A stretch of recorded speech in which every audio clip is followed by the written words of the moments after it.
If you're developing an alien spacecraft to come visit the Earth for some reason, since no one knows we exist beyond 100 light years from now, right, so let's say huge. by accident they stumble upon us. They've built a spacecraft that spends 99.9999% of its time traveling through space. But they develop something like a flying saucer, which is meant to be aerodynamic in the atmosphere of the Earth, which they didn't even know was there till they get here. But why would they design a spacecraft, a flying saucer, if you wish, which is not the most effective way of traveling through interstellar space? The laws of physics tell us, here's the thing.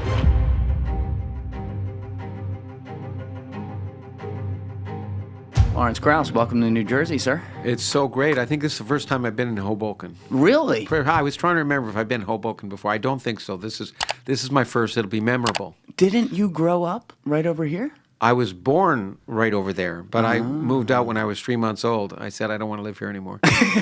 You made that decision. Where I grew up in Canada. You grew up in Canada? In Toronto, yeah. So you're a true Canadian. I'm a sort of semi-true Canadian. Yeah, I actually became Canadian, although when my parents became Canadian, I thought I'd lost my American citizenship. In fact, when I came back to graduate school at MIT, I was on a visa. Really? And yeah, I was on a visa all the time, and then I got my first job at Harvard, and I tried to get permanent residency, and the Harvard lawyer said, "We think you're a citizen." Yeah. Is that possible to lose it? Well, at that time, you apparently could. You see, my parents became Canadian. They lost their American citizenship because at the time, you had to renounce your citizenship in order to become citizen of another country. But because I was a kid, I didn't suffer for the sins of my parents, so the Harvard lawyer said, you can find out by applying for a passport, which I did. Got my passport, tore up my visa, and so I'm a citizen of both countries. But yeah, you don't have a Canadian accent. I don't detect that. That's really. it. Well, every now and then, if I say about or something, I guess I do. But then I don't know what my accent is. But some people say they can hear the Canadian accent. I think Canadians hear an American accent. But I lived in the U.S. longer than Canada. I grew up in Canada, but then I moved in my 20s to go to graduate school, and then I lived in the U.S. continuously until 2 years ago and moved back to Canada. When you were a kid, when did you first get bit by the science bug and the meaning of it all? Well, I've tried to think of that a lot because my mother wanted me to be a doctor and my brother to be a lawyer, of course, and so she told me doctors were scientists. So I think from a little time I was a little kid, since I thought I wanted to be a doctor, I was interested in science. But I really remember when I was 11 reading a book about Galileo that really had a big impact. He seemed like a heroic figure. And I thought all scientists were heroic figures. I've discovered that's not true.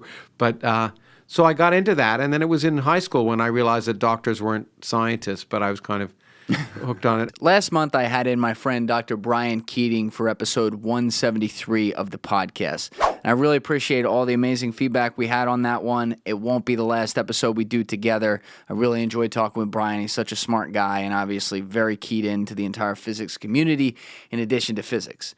But in that episode, almost 84% of the people who watched were not subscribed. And so what happens when we have a lot of non-subscribers watching who aren't hitting the button is YouTube does not put these videos into the algorithm. So that episode did fine, but it didn't do amazing despite the fact that the click-through, the watch time were all great, and like I said, the feedback was awesome. So if you'd like to see this podcast get into the algorithm more and get some more support behind it so that we can get great guests like Brian to come in here, please take a second and hit that subscribe button. It is a huge, huge help, and I appreciate all of you who have already done so. And I read a book in high school by a physicist named Sir James Jeans. It was called Physics and Philosophy, and that really convinced me. So I knew I wanted to do science, but I wasn't convinced that that's all I wanted to do. I did history. I took a year off school to work on a Canadian history book, and there were a lot of things I thought I wanted to do, but I knew I wanted to eventually. Understanding the fundamental features of the universe just seemed like the sort of sexiest thing you could do. And so I always knew I'd go back to it. And I applied to graduate school and didn't know if I'd get in anywhere, but I got into MIT. I was going to go to Oxford on a Rhodes Scholarship to do physics and philosophy, but I'm so happy I didn't. Why? Well, I think philosophy is the kind of thing you get enamored with when you're young and then you grow out of it. And at least I did. And so I went to do physics at MIT, and I didn't think I'd get a job. There were no jobs, and I got my PhD in early 80s, and before you were born probably. But anyway, And there were no jobs, so I sort of learned how to juggle and drive a taxi and things like that. But it turned out I was lucky, and I got a good job at Harvard. And then it worked out. when especially at the higher end of education, when you're studying something like that, don't your jobs generally go into academic research and things like that? Yeah, but there were no jobs in academia at that time. I mean, I just remember the likelihood of getting a professorship. I mean, it's always small, but it just seemed very remote. And it was a gamble, and I tell kids nowadays who want to, they want to know whether they'll get jobs in this or that. You never know, first of all, but just do what you're interested in, and the training you get will be useful for whatever you're going to do, and to try and choose a career because you think there's going to be a job in it is, first of all, you don't know down the road, and secondly, it's what if you choose something you don't like and you get a job in it? How awful is that to spend your? So anyway. It worked out. It was a gamble, but it worked out in the end. And now here you are, a bunch of published books later, years and years in the space, doing all kinds of research. But the calling card that you're known for is what is it? Is the concept of you thinking that everything came from nothing. Oh, that, yeah. Which is really hard. It is. Even as someone, obviously I'm not a scientist, but as a layman, sometimes if I'm walking down the street and I start thinking about the kind of decision trees of where everything could have started, I then get stressed because I'm like, oh my God, it could have all never happened and there would have been nothing. Yeah. But then you think about nothing and you're like, well, wait a minute. Nothing is nothing, but that's still something, because if you're picturing nothing, you're picturing like an empty room. You really do understand it because it's nothing. It's really hard to understand, and everyone has a different definition of it. And I had to talk about that when I wrote the book, because you're right. An empty room seems like nothing, but it's not nothing. The nothing of the Bible, which a lot of religious people like to say, oh, well, you're not really discussing nothing. You really need God to make something. But the nothing of the Bible really is an infinite empty void. So it's like empty space. What do you mean by that? Well, if you read the Bible, the nothingness was an empty void. And if you think the best example of that is like space with nothing there. But then where did the space come from? Yeah. And so when I talk about a universe from nothing in the book, what I really meant, and I still mean, is no space, no time. Everything that we see and everything in the universe that we see within the universe and the space and time that comprises our universe did not exist. And then it suddenly came into existence. And now, how did that happen? Well, I can tell you plausibly how it happened. Okay. Because we don't have a theory of quantum gravity. But if gravity is governed by quantum mechanics, quantum mechanics says that things are fluctuating all the time, the variables of quantum mechanics. And in gravity, if it's a quantum theory, the variables of gravity are space and time. So if gravity is a quantum theory, then virtual universes, virtual space-times, think of a universe as like a ball, can pop into existence and go out of existence in a short time. That's what happens right now. If you take space right now, it's full of virtual particles popping in and out of existence. We know that. We can't measure them directly because they're virtual, but they produce effects that you can measure, and we can predict those effects, and they're the best measured predictions in all of science. The properties of atoms, the spectra of atoms, we can predict in some sense, to 11 decimal places. And if you didn't include the effect of virtual particles, you get the wrong answer. But when you do, you get the right answer. It's the best measured prediction in all of science. So we know these virtual particles pop in and out of existence, and they determine the properties of atoms. They determine the properties of elementary particles. But if gravity is a quantum theory, then virtual universes are popping in and out of existence all the time. Most of them, are in existence for a fraction of a second. I mean, unbelievably small fraction. Like in our time. Well, even in our time, they could exist and go out of existence. But some of them can exist for a long time if they have zero total energy. Because if you have a virtual particle that suddenly exists and continues to exist, it violates energy conservation, right? If the particle had a mass, that's why they have to disappear in a time so short you can't measure them. But in certain conditions, like near a black hole, as Stephen Hawking showed, virtual particles and antiparticles can spontaneously appear, but one of the particles can fall into a black hole, losing more energy than the rest mass of the particle that remains, so you don't violate energy conservation, and black holes evaporate. That's called Hawking radiation. Okay. Is there a way that we've proved that? No. Right now, First of all, you don't really prove things to be true in science. You prove them to be false. Okay, but you could at least measure it. And we can't measure Hawking radiation of black holes because we can't see black holes at that level. We can produce analog experiments on Earth with things that behave like gravity, with fluids, for example. In fact, I just wrote an article in Nature about that. And when we do that, we see the analogs of Hawking radiation. But the mathematics is consistent. So we really think that black holes do radiate. Okay. And for people out there, because I know there's a lot. I don't want to keep cutting you off. Sure, Keep keep cutting me off. I realize we got to go back to the beginning. But at some point. stuff like black holes. Can you just bring people up to speed? Okay, on how black that hole. works? Yeah, black hole is an exotic object, and it's got a neat name, which is one of the reasons they make movies about it. In Russian, by the way, it's called a frozen star, so you don't see any movies in Russian called. But black holes are a neat name. But a black hole is simply a massive object that's the gravity at its surface is strong enough that light can't escape. Right? The escape velocity from the Earth is, I think, 11 kilometers per second. So if you want to send a rocket ship up and you want to escape the Earth, doesn't matter what's on the rocket ship, you got to have it traveling at least 11 kilometers per second in order to escape the Earth. It's just the way it is. Okay. If I put an extra teaspoonful of matter on the Earth, then the escape velocity from the Earth would be a little bit greater. And a little bit greater and greater. If I put enough mass on the Earth, then the escape velocity would exceed the speed of light. But you can't go faster than light. And that really would then say the Earth is a black hole. Nothing can escape. If light can't escape, then nothing can escape. And that was first realized, by the way, in the 1700s not with general relativity, but with Newton's law of gravity by a British, basically clergyman who was also ultimately a professor at Cambridge, 100 years after Newton. And he estimated that if you had a star that was 500 times the mass of the sun, and made of the same stuff as the sun, then the escape velocity from its surface would be greater than the speed of light. So he didn't call them black holes. What? That long ago. Yeah, but he didn't, and it didn't catch on. But he basically got the number right.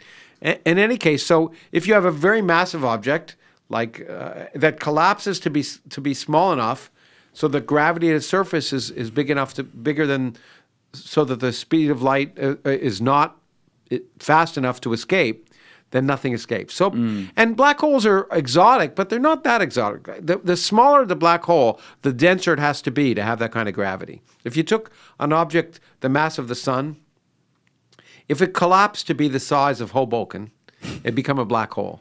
And that's not to say Hoboken's a black hole. Don't. It's not. No, but each teaspoonful of matter would be like hundreds of billions of tons. That's how dense it'd have to be. Whoa. But if you took an object the mass of our galaxy and said what would the density of that object be when it became a black hole? It would be the density of water. Not too dense. The density of water? Water, yeah, but there's so much of it that if you have 100 billion times the mass of the sun and you compress it to a size so the average density is water, at the surface of it, the gravity is great enough that it's still greater than the speed of light to escape from. Now, here's the thing that's going to blow your mind, I hope. It's a lot blowing my mind so far, but keep going. Okay. Well, if I had an object with the mass of the known universe and asked what would its average density be for it to be a black hole, the average density would be within a factor of 2 of the density of our observed universe. So you could be living inside of a black hole. It's not so bad. A closed universe is effectively a black hole. In general relativity, space is curved in the presence of matter. And the universe can exist in one of 3 kind of geometries, so-called open, closed, or flat. You can't picture them because you're talking about 4-dimensional geometries, but go down in a dimension and you can sort of think of a 2-dimensional sphere, the surface of a 2-dimensional sphere as a closed universe, because you go around and you come back to where you began. In a closed universe, if I looked far enough in that direction, I'd see the back of my head. Ooh. Yeah, right? Because light would go around. Yeah. So it's almost... It's like a sphere, but it's a 3-dimensional sphere, not a 2-dimensional sphere. It has the feel of flatness. Well, but you got to think about what flatness is. So a flat 3-dimensional universe is just the universe you always thought you lived in, one where the X, Y, and Z axes always point in the same direction everywhere. But in a curved 3-dimensional universe, if I go up on the Z axis here, somewhere else is going to be pointing in a different direction. And in a closed universe, it'll curve back on itself in an open universe, it'll still curve, but it's infinite. It's kind of like a saddle, an infinite saddle in 3 dimensions. What was it starts with a T. The word is escaping me right now. But in Interstellar, what was that supposed 5-dimensional reality that he went into when he was looking through the bookcases and seeing his daughter? Yeah. Well, I try and block that movie out of my mind. I was just talking about it this morning. The worst science fiction movie ever made. Really? Yeah. Anyway, why do you say that? Because look, it wasn't the black hole. Kip Thorne, who had the concept of the movie, is a Nobel Prize-winning physicist and a friend of mine, and he's a really good scientist. And the picture of what the black hole would look like for that planet, that was his stuff. But the story itself, which eventually made into a movie, which I don't think was his story completely, was just so ridiculous. The simple stuff. You see, for me to like science fiction, I wrote a book called The Physics of Star Trek, so I know. So the important thing about science fiction is not the science in it, but whether the story is good enough to make you suspend disbelief. And there were so many stupid things about that story at a basic level, not the fancy string theory stuff, which I thought was silly, but the basic stuff. So the purpose of this whole mission is because the oxygen in the planet is going because plants are dying. Yes. Okay. Now, it took 2 billion years for organic life on Earth to build up the oxygen level to the level it is. So, okay? So one generation of plants dying ain't going to destroy the oxygen on Earth. Moreover, if it was happening, do you think the solution would be to build this incredible rocket ship to travel to God knows where instead of maybe thinking of geoengineering here on Earth? Let me give you another... But weren't they saying that wasn't, in their hypothetical reality, that wasn't possible? But the problem isn't a problem. It wouldn't have happened. I mean, we wouldn't lose oxygen. It's good to know. But also, let me take a more simple thing. You got this the likelihood of being able to create this incredible complex with this fantastic traveling spacecraft in the Midwest underground without anyone knowing that this whole thing is built. Right. It's just there in the cornfield, and somehow one day it just appeared. I mean, those trivial things enough to make me not want to suspend disbelief. I remember I tweeted after I saw Interstellar. I had 2 tweets. One was said, "I saw Interstellar. 3 hours can be like 30 years." That was one of my favorite tweets. Well, actually, though, that concept is the right. Time dilation, that's wild. That's true. And I had Kip and Thorne and I were on stage, and I talked to Kip about that after Interstellar. And I said, yeah, that's true. But the problem is, if the gravity is strong enough to have that kind of time dilation, then you're going to be crushed. The tidal force, because if the gravity is very strong, there are so-called tidal forces. Right? Actually, the force of gravity on your feet is greater than the force of gravity on your head. All right, so hold on real quick, just for people out there. When we're talking about time dilation, we're talking about how time is measured differently, like the farther you get away from something. Yeah, and that's true because of gravity. When the gravity is weaker, clocks travel faster than they do when it's stronger. Okay? Okay, and that's why. That's interesting. Well, it's not only interesting. You use it every day. I used it to get here almost. If I've been driving, my driver used it to get here because he was using GPS. Okay. Wait. So hold on. I'm going to explain it. I know. I'm going to get there. Okay. Okay. I remember writing a piece on this a long time ago. So, if we didn't depend on, we need to know about time dilation, or GPS wouldn't work, because GPS satellites are traveling about at 10 to 20,000 miles above the Earth's surface, going about 8,000 miles an hour. And so the gravity on by those satellites is weaker than the gravity at the Earth. Now, the way a GPS works is basically a signal is sent from your phone to the satellite and back end, and the time it takes to travel to the satellite is measured. And then there's another satellite. That's why you always need 2 or 3 satellites for GPS to work. And the time is measured there. And you triangulate, because you know the speed of light. Yeah. And the time, and measuring the different times, you figure where the person is. That's how the satellites know where you are, okay? Whoa. Now, if the clocks on the satellites are kicking at a different rate than the clocks on Earth, then you go out of sync. And you can work out, given the gravity of the Earth and the height of those things, that within a day, those clocks would be out by about 38 microseconds, which doesn't sound like a lot, but light travels about a meter in a nanosecond. If you didn't take into account general relativity, the time dilation due to general relativity, your GPS in an hour would be out by a kilometer. So we have to take into account the fact that these clocks on the atomic clocks on those satellites are ticking at a different rate. It's not so. This isn't hypothetical. Your whole life depends upon it if you're traveling in a car. So Interstellar is not all bad. Well, no. It's not all bad, but very few things are all bad. Well, it's Lawrence, just you gotta, it's just you a gotta bad entertain, story. You got to entertain people. You I know. You got to keep it 50% I know, true, 50% but you can only. false. I agree, but you can only entertain people like me if the story's good enough true. to suspend disbelief. I don't mind. But lots you're of a genius. No, but hold on. I don't mind lots of science fiction where I like Star Trek, where there's lots of nonsense. But if the stories are good enough, then you don't mind suspending disbelief. And in that story, the basic features of the story I thought were silly. I didn't, and that was enough to. Dying. And then this bookcase thing. I just thought it was all. My other tweet was, I saw Interstellar, should have stayed home. And that was the other line in Interstellar. But anyway, so that was the problem. And Pete, now you'll get a lot of hate mail, or I will now because of that. That's all right. In any case, so.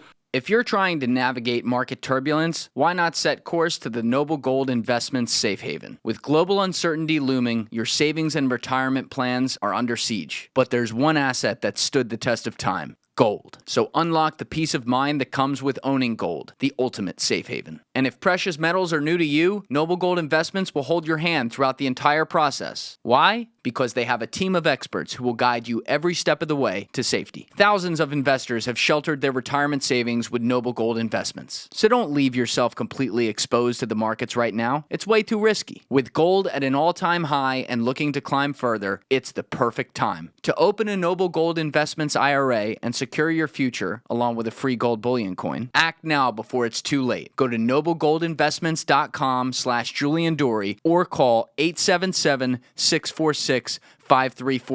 And if you do so right now, Noble Gold Investments will also give you one free 3-ounce silver American Virtue coin as well. Once again, that's www.noblegoldinvestments.com/Julian Dorey, or simply hit the link in my description below. So head there now and open up your own gold IRA with the only gold company I trust. I don't know what got us onto Interstellar, but Well, we were starting off this whole black holes. Yes, exactly. Black holes. Okay, so black holes we think are real objects, and we've actually been able to image something we think is a black hole.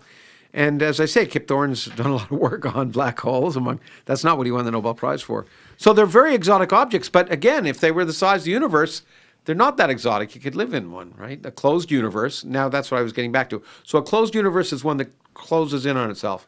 If it's full of just matter and radiation, it'll eventually have to collapse into a point. And how long does the collapse is instant? But how long could it take to build up to that? And if our universe were closed right now and it started to collapse, it would take as long to collapse as it took to get there. So it'd be 12 billion, 13 billion years. I want to make sure I'm not missing something here with how you're talking about it. Yeah. The way I've always understood it is that we have the planetary system, the stars, the sun.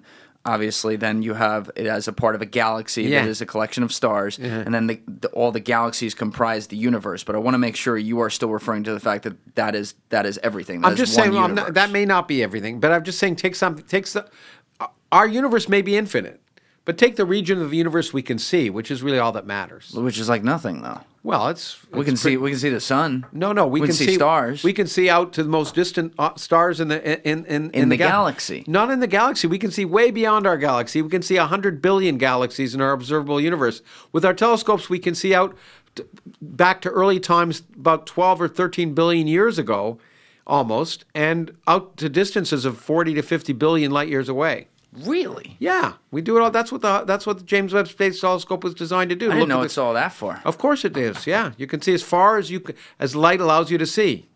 So we know in our observed universe there are over 100 billion galaxies.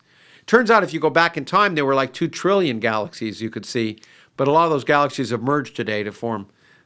So that, like, our Milky Way galaxy cannibalized a lot of other smaller galaxies. What do you mean it cannibalized? Well, what I mean is that there were small systems that fell together due to their mutual gravitational attraction, eventually building up to form our Milky Way galaxy. There are a few. There's some satellite galaxies around us right now. If you live in the southern hemisphere, you can see the large and small Magellanic Clouds, they're called. And those are small satellite galaxies, which will eventually collapse into our galaxy. You can see the Andromeda galaxy, which is 2 million light years away. Looks just like our galaxy. It's a beautiful thing with the reasonable telescope. But it's heading right towards us. In 5 billion years, it's going to collide with our galaxy. Because do you think Earth could end long before then, though, too, because of other things? Earth, the sun, at that point, within 5 billion years, the sun will have eaten the Earth because it'll become a red giant. Unless we move the Earth, which is possible. How would we move the Earth? Hold on. It's easy. You can't just say that. I mean, it's easy. I threw it out We're there. trying to get to Mars right now, and that's I know, hard. that's going to be hard. But in a 5 billion years, maybe you could move the Earth. It might be easier to move the Earth than to get to Mars, in a way. All right, you're going to have to defend that one. Yeah, I know. Actually, I learned this from a friend of mine. He actually won the Nobel Prize in physics. He's a pretty good physicist. But all you have to do, if you want to move the Earth out, you have to change its energy of its motion. And the way you can change the energy of motion is if three bodies collide, they can exchange energy. So all you have to do is direct asteroids close to the Earth, but not close enough to hit it. And they'll gain energy in the process of that interaction of the Earth and Sun system. How would you do that? Direct asteroids to the You'd go Earth? out to them and put a little rocket on them, or knock them, or knock them to the side. The way we want to protect the Earth, by the way, right? We know there are objects that are going to collide with the Earth and cause massive destruction if they don't move it. So As it has in the past. As has in the past, and we now have a system of looking for those things. And as you probably know, NASA did a test mission last year where they knocked into they basically had a rocket knock into a. Wait, I don't You didn't know remember that? this. Maybe I do, but it's not in there right now. They knocked into a small asteroid and saw the change in its motion. That's probably the How way. did they knock into it? They took a spacecraft and rammed it into it. You don't know about that? No, Look it up. I don't. It's on Can we Google. look And this up, Alessi? unlike Do we most have an things on article? Google, it's true. We're gonna put a pin in that one. All right, NASA's DART data validates kinetic impact as planetary defense mission. Yeah. Let's scroll down, Alessi, if you don't mind. This is the video right here if you want to see it. All right, yeah. Can we put this video in the corner? This might be copyright, but so in which case we'll just leave it It's on the screen. NASA, so I don't think it is actually. But it Oh, probably yeah, it's government. it might be too long. Did you check how long it is? It's a brief one. It's a synopsis. So this is the takeoff of it? Yeah. Is that like a rocket? Yeah, it's a rocket. That's what we call a rocket. How big is that thing? Big. All right, but like, what are we talking? Like, I don't know. Maybe 10 stories. that's actually okay. Oh, the object itself is small. It's probably a ton or less. Did they put anything special in there, like a nuclear bomb or something? No. They don't. No, they just hit it. They just Okay. rammed it into the asteroid, That's it right there. That's it. Whoa. So they have the video right here. and it impacted on that small asteroid. And how far away was this asteroid approximately? Far. I don't know. Far. And there's people happy. One of the few times you have a collision that people are happy about. How long did it take after the launch for it to reach that? It probably took. I don't remember, but my bet is it took over a year. Whoa. That's not, but you know what though? That's not that far. No, I know, but that point is that if you know It's far, dangerously close. if we have a planetary defense system where we have telescopes looking for potential Earth colliding objects that will take 10 years to get here, if we see them far enough, maybe take 10 years to get here, then you might imagine getting a rocket and launching it with enough time to deflect its trajectory by enough to miss the Earth. And that's the idea of planetary defense. It's a really useful thing. I mean, the likelihood that we're going to be hit is small. The big asteroids take maybe once every 100 million years, okay? Smaller we'll be ones, okay. well, those are Earth-destroying asteroids. But ones that could cause havoc are probably, more frequent. But it's not that frequent. But it's still a reality, unlike many things that people spend money on. How big was the asteroid that took out the dinosaurs? It was probably it was between 1 and 10 kilometers across in size. See, that's not that big. I know. But it I know destroyed it isn't the that whole big. ecosystem. A 1 kilometer asteroid that hit the Earth would cause massive devastation. How 100 so? meters wouldn't, but 1 kilometer, and so 10 kilometers is probably Earth life destroying. Is it because the force of the impact gets it down to like the core? No, Or no, not the nothing core, like that. but like below the crust? No, it didn't. This one the one that killed the dinosaurs that landed in Chicxulub. It's landed there's a big crater in the underwater. Now it's underwater in Central America, and so it wasn't the crater. It produced a lot of things like tidal waves, but it also in the atmosphere, it's going very fast and it's burning hot. and it knocked out stuff that would produce fires throughout the whole world. So, there's many different ways you could have imagined. So that could have changed the climate and destroyed dinosaurs. It might have affected the oceans, the acidic level of the oceans from all the force of the impact and the fires that happened. So no one, I think, it's not clear what exactly killed the dinosaurs, but as a result of that collision. But it could do many different things that would do it. And so you wouldn't want to be around when such a thing happened. Although the smallest mammals survived, right? And we're lucky that they survived because they became birds and everything else that we... What mammals survived? Well, there were small... The ancestors of birds and that are now birds, who were little dinosaurs. And the point is that big things tended to not survive, little things tended to survive. And those little things, if nothing survived, we wouldn't be here, right? No. So some things had to evolve and into us, survive and evolve into us. So we're lucky. We're an accident. If that hadn't happened, maybe we'd be two dinosaurs having a podcast right now. Yeah, yeah, and I mean, if you talk to physicists, if you talk to other physicists, they'll talk about, and I don't want to get to multiverse yet, but sometimes if you look at like theoretical multiverse, it could sometimes even be where we're tuned to just the right frequency that there's dinosaurs in this room right now in another reality. In another reality, yeah, that's a little metaphysical for me, but it's definitely out there.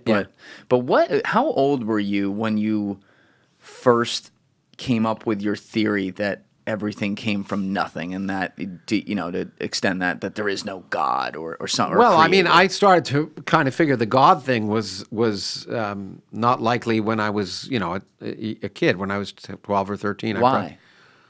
Well, the stories seemed kind of silly, and everything I knew about the universe seemed to suggest that there weren't any miracles happening that I could see.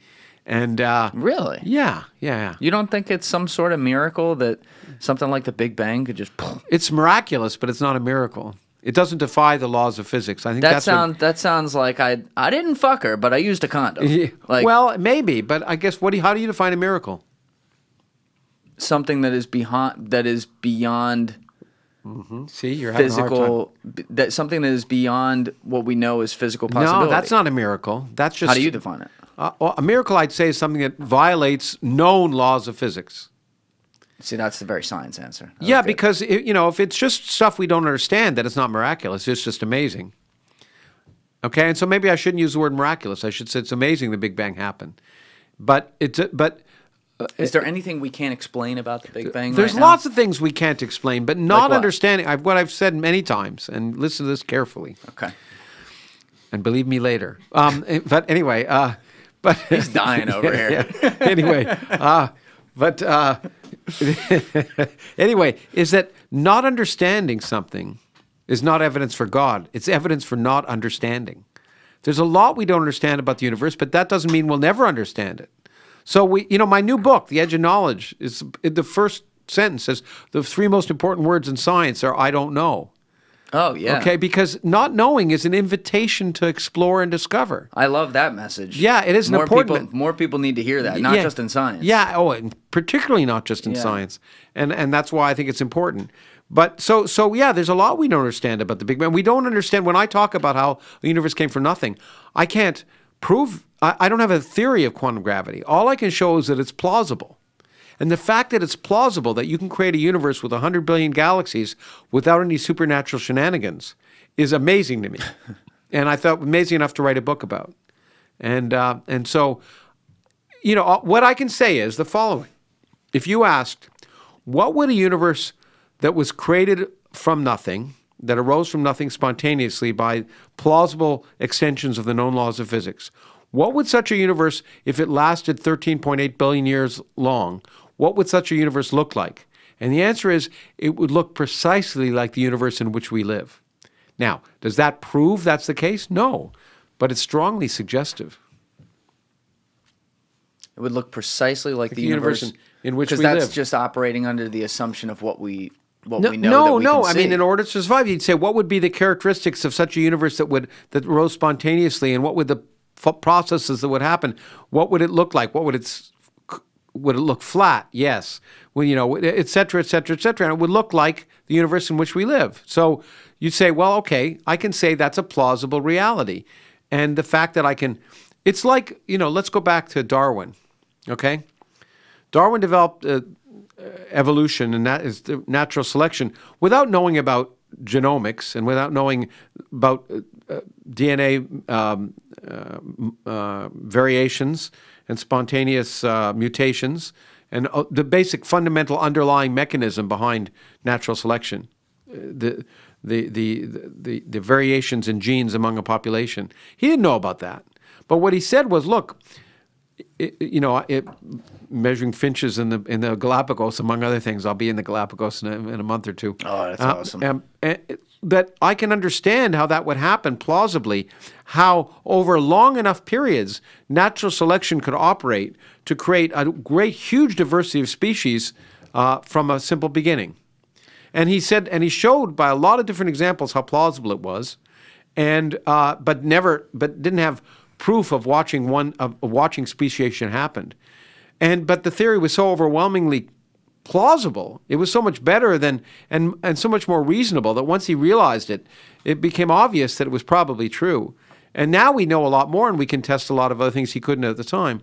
And so I kind of view this as the same thing, that we can show this as plausible, but we haven't yet gotten to the point, either theoretically or observationally, to demonstrate the details of that mechanism. Well, I think at this point we've proven it, that the concept of evolution is absolutely true. Yeah. Well, the evolution is undeniable. Happened. The Big Bang really happened, but I can't prove to you that the universe arose from nothing. I can just say it's plausible, and it's more plausible than the alternatives. But let's stick with evolution for a second. This is where I always get confused. When I start thinking about the timeline in my head, I'm like, wait, how does this make sense? So if we look at post-Younger Dryas, humanity is born again, right? So obviously, I guess it would be some people had to survive from the catastrophe and everything, but that means other animals. From which catastrophe? From like post Younger Dryas, when you had Oh yeah, there were a lot of almost. Happily in the time that humans went through a bottleneck where humanity almost went extinct, probably in the tip of southern Africa, where there may be 100 individuals that survived. How long ago are we talking? We're talking somewhere in the neighborhood of less than 1 million years ago. Okay, all right, that makes sense.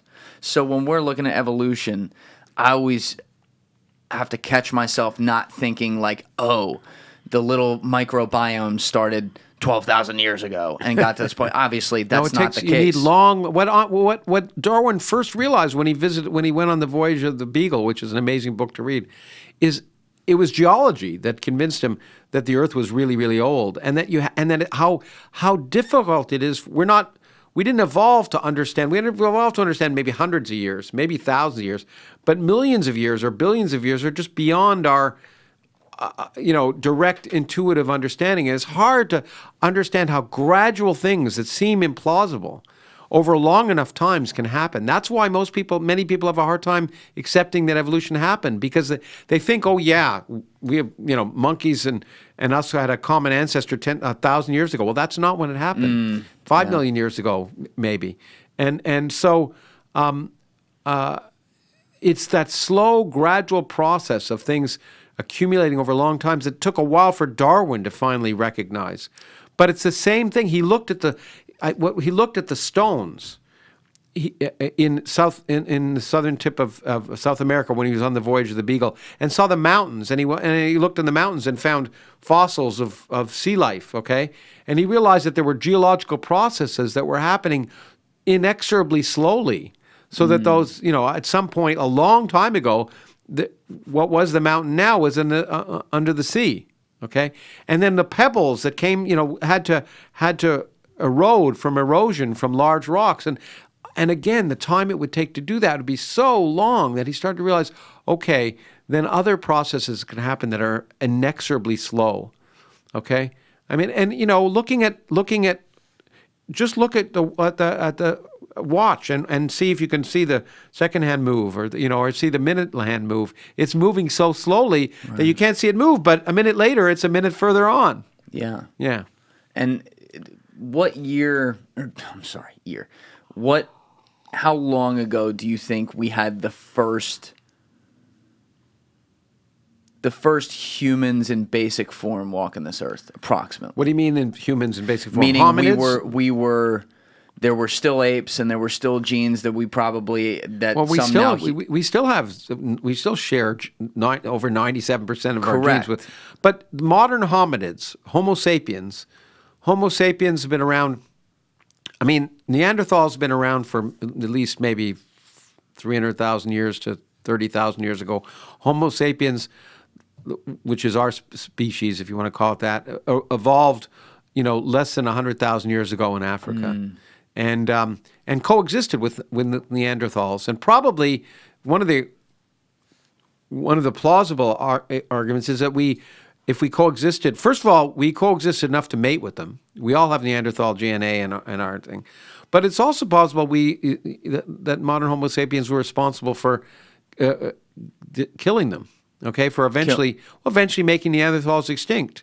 It could have happened one of two ways. It could have happened by violent encounters, or it could have happened just simply by out competition.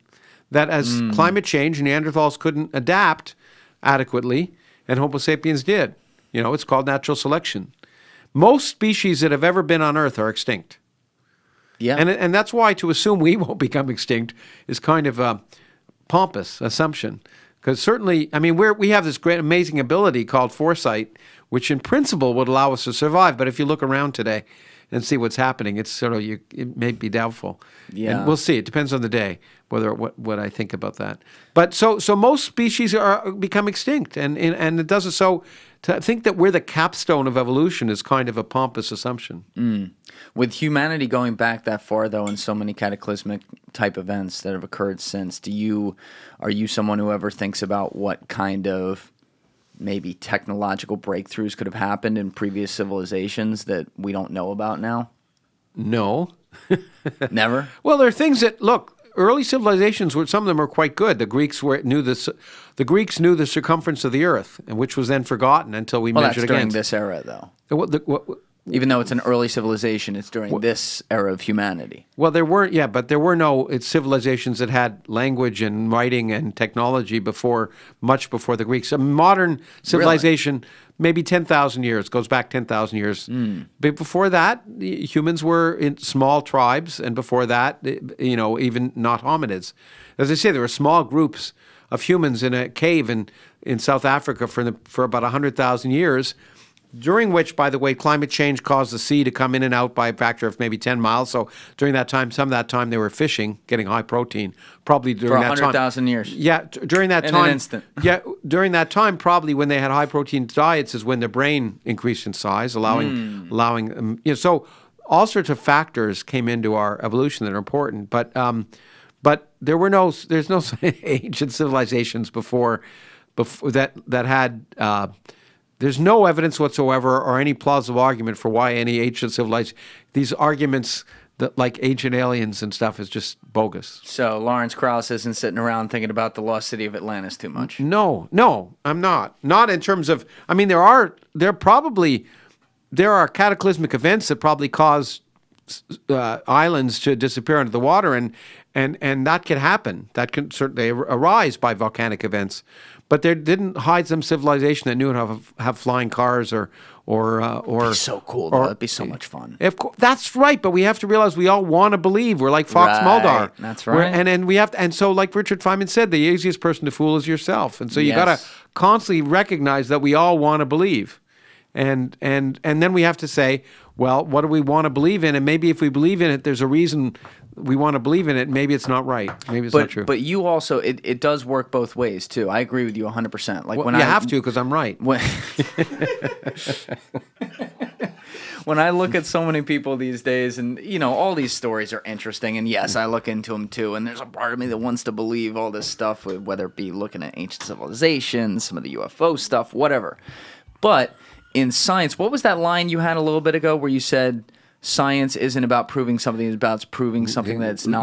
You can't prove things to be right in science. You can prove things to be wrong, absolutely. Okay. But just because something survives the test of experiment now doesn't mean it's absolutely right. There could be an experiment that comes along that shows you have to modify your theory. Exactly. So if you are looking, for example, in some of your life's work, where you are looking all the way to the end of the spectrum. And what I mean by that is to where it's either nothing or it's God, creator, whatever. You fill in the word there. And you're saying that that doesn't exist. Isn't that the toughest thing to even make that decision on? And are you open to being wrong about that? I'm open to be wrong about everything. All right, that's good. That's the I whole appreciate point that. of being a scientist. And all of us should be. Being wrong is a wonderful thing. It means you have something else to learn. And I've been wrong many times in my life. Well, I was wrong once, I think, 20 years ago. And you know what? And I remember I was wrong because I thought I was wrong. What were you wrong about? No, I always thought I was wrong.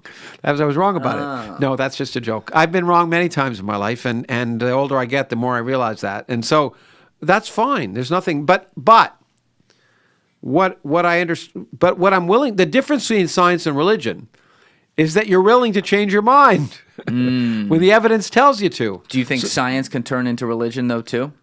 Well, science. Look, we're all religious in one way or another. We all want to believe. Yes. The usefulness of science is it trains us, if it does right, to be willing to realize that if contrary evidence comes along, then you throw out some beautiful idea that you believed in your heart of hearts, like yesterday's newspaper. You're willing to do that. And I think that's the difference between science and religion, and science and ideology. And unfortunately, there's a lot of ideology creeping into science nowadays, and I've written about it, as you probably know. And so the idea that there's nothing that should be not subject to question. Nothing is sacred. No question is unaskable. And in our society right now, people are saying, "Oh, you can't ask what is a woman," you know, and anything should be questionable. Nothing is sacred. Nothing. And that, you know, I used to argue against religious fundamentalists about this now, but now I have to argue against social justice postmodernist ideologues. And so, see, that's it's religion always to asked. me. It's always reasonable to say, but what could that be wrong? So that's why we get back to what I said earlier. I don't know is so important, and you said it. It's not just in science. Our society would be so much better if more people said, "I don't know." Politicians, teachers, parents, and maybe I'm wrong. The reason I think you're people right don't about want that. something to come out of university campuses is that fear might offend them. But you know what? The free speech was not created so that to defend the rights of people who are saying what you don't want to hear. It defends your rights to hear it because it might change your mind. Ooh, I don't think I've ever heard that. Well, I before. first learned that from Christopher Hitchens, but That's good. But he didn't invent that either. It was probably Hume or someone like that. Still, that's really good. Yeah. No, it is. It's really important. Yeah, because you've spent so much of your life around academia, and I'm sure the transformation that you've seen there, particularly over the last decade or so, has to be pretty jarring, no? It is. It's jarring and unfortunate, and I write about it. And it's really unfortunate. In fact, I have a piece coming out this week, maybe in the Wall Street Journal, if they ever get around to editing the damn thing. There was, before you were born again, probably, there was a guy named Alan Sokol who gave a spoof. He thought this postmodernist nonsense that was infiltrating the humanities was so bad. He wrote an article claiming that quantum gravity, he sent it to a journal called Social Choice, which was one of these postmodernist journals that eventually became this, social justice nonsense we're hearing now. And it was full of gobbledygook about oppression and this and that. And he got it published. And then he pointed out later it was a spoof, and it caused a great furor because this distinguished journal in social sciences that accepted this nonsense, he wanted to show that the whole field had no content. And my piece in the Wall Street Journal shows that, unfortunately, the same gobbledygook that was a spoof then is appearing now, not just in social science journals, but in science journals. Yeah. And it would have been laughed off scientists would have just ridiculed that crap now, and now it's appearing in journals, and institutions are accepting that nonsense. So it's pretty scary. You're in town right now to do an event with Nick Pope, who I just recorded with as well. Yeah. So your episodes are going to be coming out around the same time. But I'm going to be recording an episode with his wife Elizabeth. Yes, who I've written about. Yeah, in a couple of weeks because of that whole. I mean, she's an anthropologist who, when looking at some found remains, declared it to be, I believe it was female. Yeah. And then she was canceled because they're like, well, you don't know how that remain would have identified. When they were, I know you're not allowed to use sex when it comes kidding to. me? Yeah, I know exactly.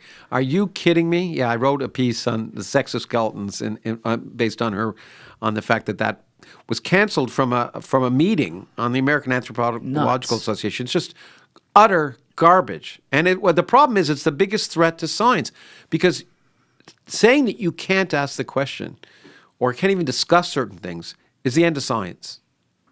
Yeah, I think that's what I mean, because obviously, as you pointed out, there are plenty of scientists who are still in the space who are not treating science like a religion, like an ideology, but it is creeping in even from the outside forces so much that we're getting to a point where that is the ultimate hack against religion throughout human history, and that they're like, well, this is how it is because this is what it says, and you can't ask any questions about it. Yeah, no, yeah, it's I gotta hit this and see what it's. Oh, the what the fuck button? Hold on, I gotta give No, you the reason that I. Now you can edit. Yeah, okay, I should have had that.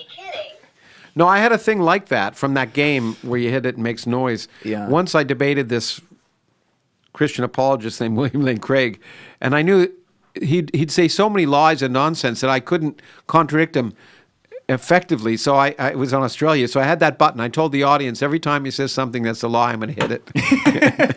Now, how do you determine it to be a lie versus? Because a lie is something that disagrees with empirical evidence. So what kinds of things would he say? Oh well, I forget at the time, but I mean, well, first but we thing, can still see this on probably YouTube, right? somewhere. Yeah. I think probably that debate was real.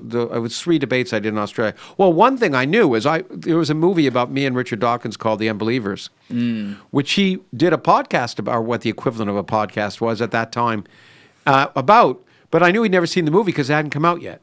So he talked about what we said and did, and then I play a clip from the movie, and it was just totally different. So that's called a lie. That's a simple lie.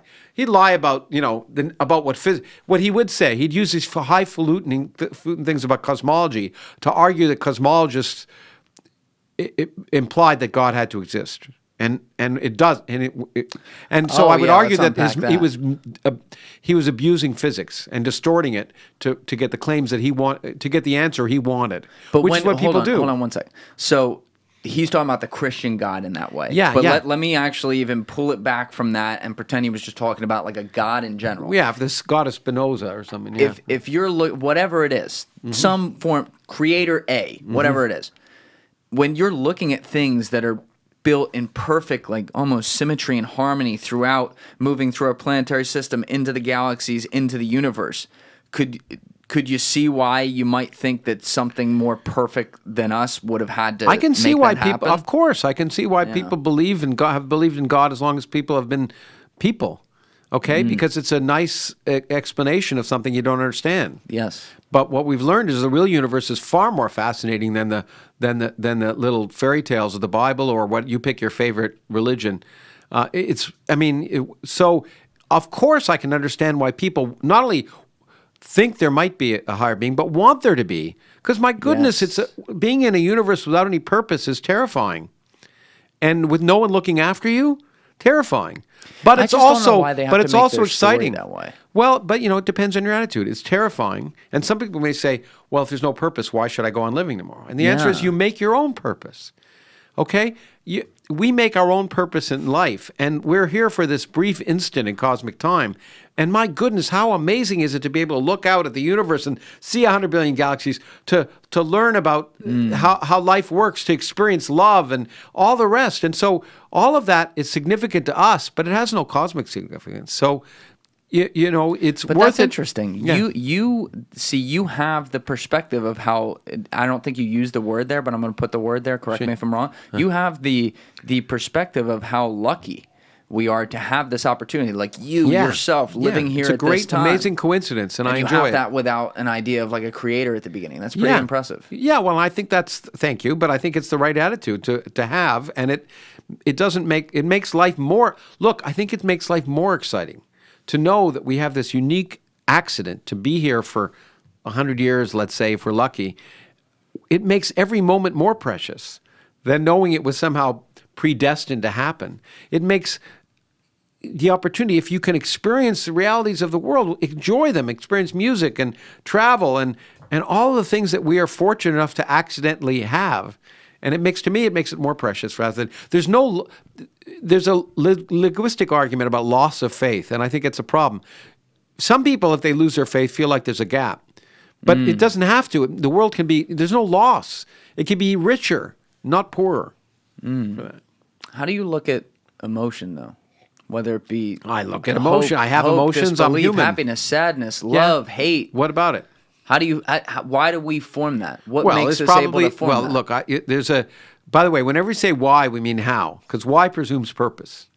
Okay, and so what we really mean is how, and the answer is evolution. Evolutionary psychology gives good arguments for why. Why it even gives good arguments for why you might believe in God.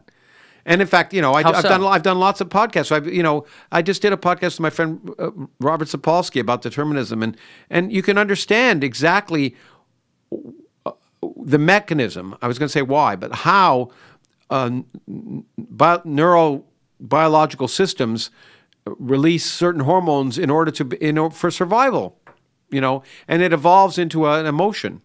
But why don't other? Now we Well, do why know don't? that Because other we have species a- feel we- things, but why do certain species maybe not feel? How do you know they don't? That's a good question. Okay, and that's an important question. One of the reasons I'm a vegetarian. Yeah, I mean, but I love watching nature videos, and they're brutal. I love watching the videos though where certain animals are hunting other animals. Yeah, well, life is not fair. The universe isn't meant to make us happy, and evolution isn't either. And to What do you pretend mean it's not meant to make us happy? Well, people like to think that the world is the way it is, or the universe is as it is, because another way would be worse. But the universe doesn't care. The universe doesn't care that there's going to be an asteroid that's going to destroy the Earth unless we do something about it. Just the way it is. In fact, there's a film by a friend of mine, a director named Werner Herzog, called Grizzly Man, which you may or may not have seen. Werner Herzog. You don't know? Oh, you know it. You know. Do I know him? It's Yeah, an you do. accidental That sounded comment. like a Nazi Germany guy. I don't know. That's all No, I he's heard. a great director. I've been in 2 of his movies, so I'm a big All right, fan of his. shout out Werner. But anyway, yeah, he's a great friend and a great director, one of the greats. But Grizzly Man was a great documentary, and I was actually a judge at Sundance, and we gave him an award for that movie. You were a judge at Sundance? Yeah. How the hell did you get that? I know why people always ask me. If I was Brad Pitt, would you ask me why I'm a judge at Sundance? I guess. Yeah. All right. Anyway, the award I was doing was related to science, so maybe there's more sense there. But it was called Grizzly Man. It's a great movie. It's about this guy who loved grizzly bears and lived with them for 12 years until he was eaten by one. Oh, yes. Okay. Yes. Okay. But the best part of that movie is near the end when the camera close-ups on the eyes of this grizzly bear, and he said, "You look at those eyes. I can't be Werner. I'd love to say it. He has this great voice. I don't see love or hate or I see indifference." Basically, it's saying Mother Nature ain't Mother Nature. Mother Nature wants to kill you, and don't pretend otherwise. Yeah, it's a good message. Yeah, it is. It's If you true don't- because we anthropomorphize, we make it seem as if somehow the world. There we go. About Timothy Treadwell. What I loved about that movie, among many, besides the fact that Werner's an amazing filmmaker, is Timothy Treadwell could be a 2-dimensional character because he's kind of ridiculous, but Werner makes him into a 3-dimensional character, and he admires him for many, including his cinematography. All of the footage was Timothy Treadwell's. I mean, he took this footage over the 12 years he was in Alaska, living with grizzly bears. It's an amazing movie, but Werner makes him a real human character with faults and strengths, and instead of just being a stereotype. It's amazing. yeah. I got to watch that. It is great. Well, you've written a lot about in the past about And climate. you can watch Werner's other movies that I'm in too, by the way. No, just going. All right, we'll plug it. Anyway. You've written a lot about climate change and that argument there, and I'm thinking about that because it's at the heart of a few things we're talking about. It's at the heart of how the planet evolves and how it can destroy itself. It's at the heart of humanity and whether or not we destroy ourselves in it, and it's also at the heart of the scientific issue that we're having right now, where sometimes it has to be, or a lot of times now it has to be everything or nothing, and you either have to think that the planet's going to die tomorrow, or that it's not dying at all, and you deny it. How do you rectify this in our current landscape? Like when you talk about climate change, what are your thoughts there, and what are we looking at? Well, I wrote a book about it, but I mean, look, climate Link in change is description. Yeah, yeah. My book is most importantly. I actually wrote it partly for a friend of mine, magician Penn Jillette, who's a kind of a libertarian, and he wants to know. And his point is that I don't want to be told what to do. I want to know what the facts are so I can make my own decision. So I wrote a book about the physics of climate change, which doesn't have policy recommendations. It's just so anyone can understand, because it's not rocket science. The fundamental physics of climate change is 200-year-old physics that we understand, and it works. And so I wanted to explain how it works. So climate change is happening, and it is anthropomorphic. It's human induced, and it's happening. And there's certain implications that are unambiguous and undeniable. There are other things that are more speculative. One of the things that is going to happen, no matter what we do with fossil fuels, given the amount of additional energy that has been absorbed by the Earth due to the increase in carbon dioxide over, say, the last 25 years, the oceans have heated up by something like 0.007 degrees Celsius, something like that. But the amount of heat in that is the equivalent of something like 3.5 billion Hiroshima-level atomic bombs. 5 every second, 24 hours a day for 25 years, okay?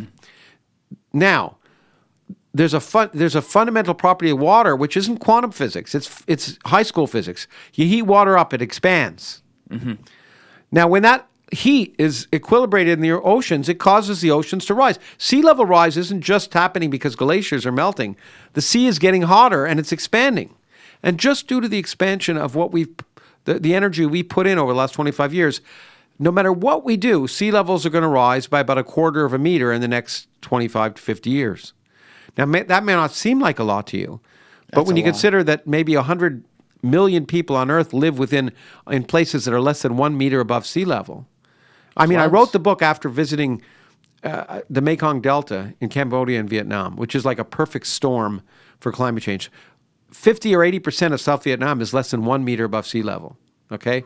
And the Mekong River, which now supports 60 million people with fish and everything else, it keeps out the salt water because it's strong enough and to keep the salt water from impinging on it. And when sea levels rise and that salt water overwhelms the Mekong, those rice-rich deltas that are the most productive rice-growing regions on the planet are going to turn into mangrove swamps, and so those kind of things are going to happen. How do we fix that? Well, we don't. I think things that are going to happen we can't fix directly, but we can. Technology can do a lot. The big problem of dealing with climate change is not technology; it's politics. Okay? Of course. For example, Holland. Have you ever been there? I have. It's a wonderful place. Most of it's underwater. Would be underwater if it didn't have dikes.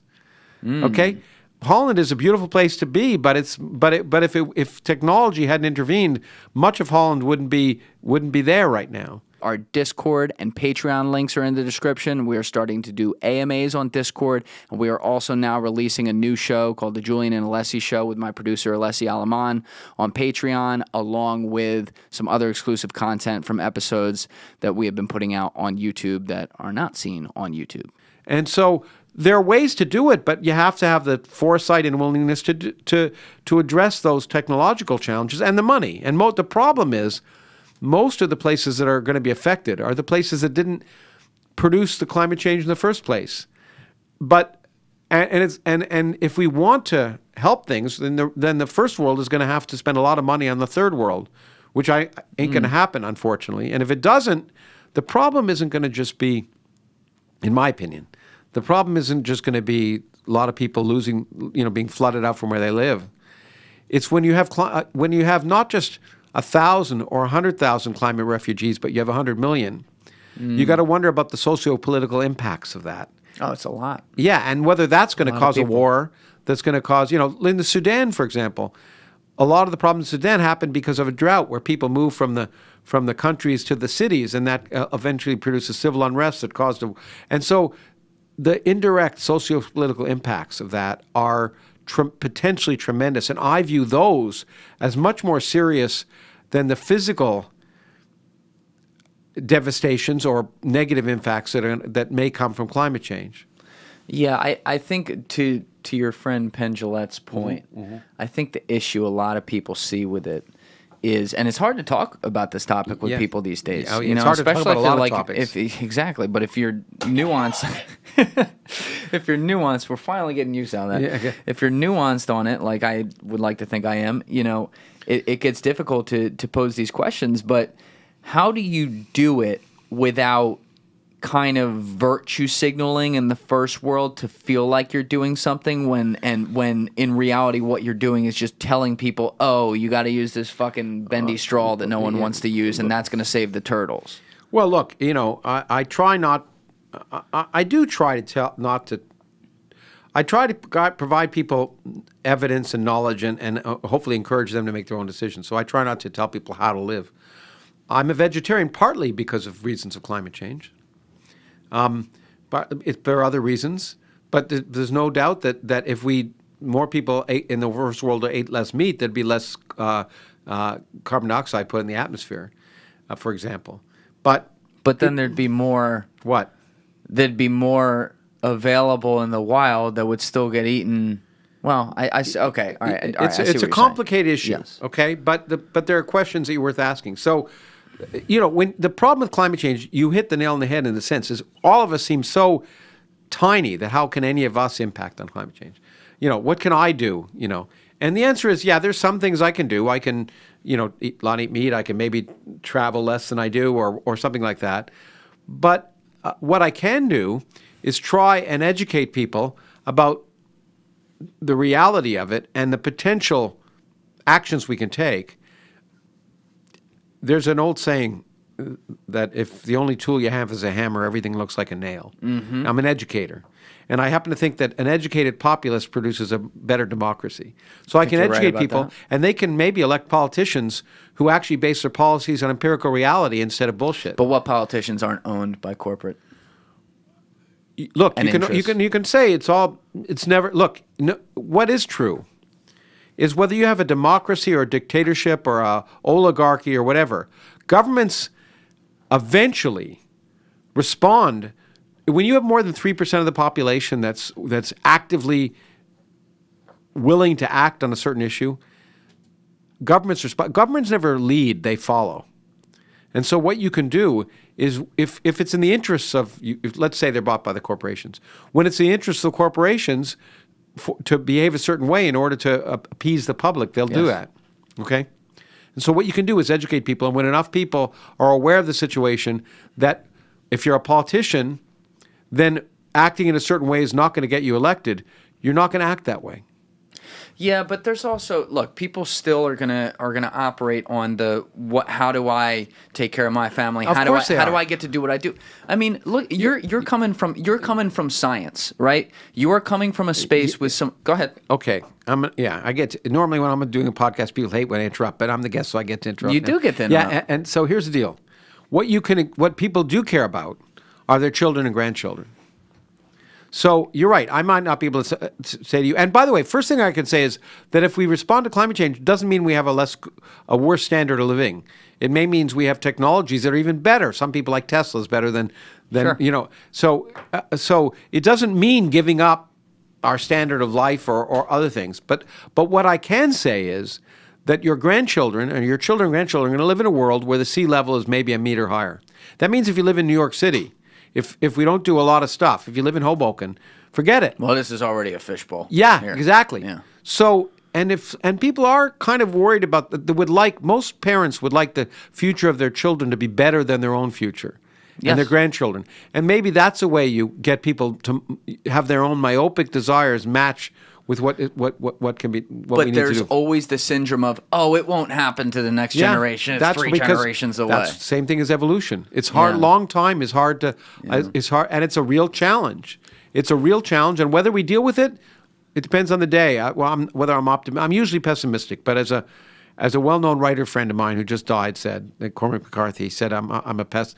I asked him why he was so cheerful, because he writes very dark books. And he said, I'm a pessimist, but that's no reason to be gloomy. I'm a pessimist, but anyway, it's my mantra. More on there. I'm a kind of a pessimistic, but you know, life is. You're more of a ball breaker. I think that's what you are. I try to do that too. Yeah, those 3 months in New York when you were a kid really rubbed off on you. I think so. They kind of stayed there. Yeah, but maybe. I at the core of it though is the simplest and most complicated thing simultaneously not in our world, but in our society, and that is it does come back to money.